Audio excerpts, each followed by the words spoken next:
Our first speaker's ready. I'd like to introduce Gary Peden. Gary is a member of the United Union and works for the City of Edinburgh Council. Sorry, I had to unmute myself. Thanks for throwing me under the bus first there, like, I thought that You're welcome. time and take in what everybody else was about and stuff like that. But very similar to yourself, what you're saying. I myself had experienced homelessness in 1984, 1985 when I stayed in Leeds.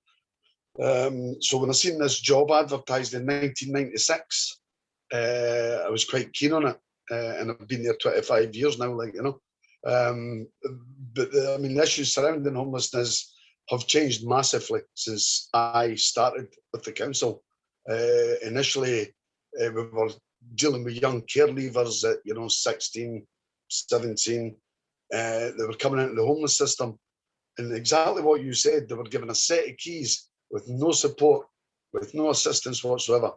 And it was like 2-3 months later, they're going to be antisocial behaviour because they're not mature, they don't understand, they've not got the support networks, and they've never had the support networks growing up either. They've not had sort of parenting that tried to pass these skills on. A lot of the guys we dealt with back, and when I first started, came from a very poor sort of supported background, being in care, etc. So things, gladly things have changed massively in that 25 years. And personally myself, I've been arguing for trauma-informed training for the last 4 years. And thankfully that's starting to trickle through.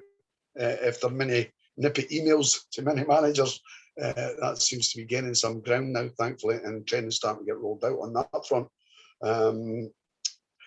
Generally, I work in a unit that has 45 bedrooms. So each property has 3 flats. They're all gender specific, and it can be quite a fun environment sometimes. It can be quite aggressive, quite upsetting. People recanting their stories, and trying to deal with that as well. Unfortunately, sometimes it comes across as, people are survivors of trauma.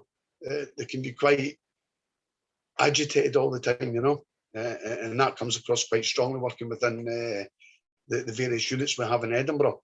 There is sort of some occasions where you'll have people who are so problematic to house due to their behaviour, due to sort of drug or alcohol intake, which they're simply using as, given their experiences, they're using these products or alcohol, they're actually using them to mask their emotions, to switch their brain off to emotions, It's,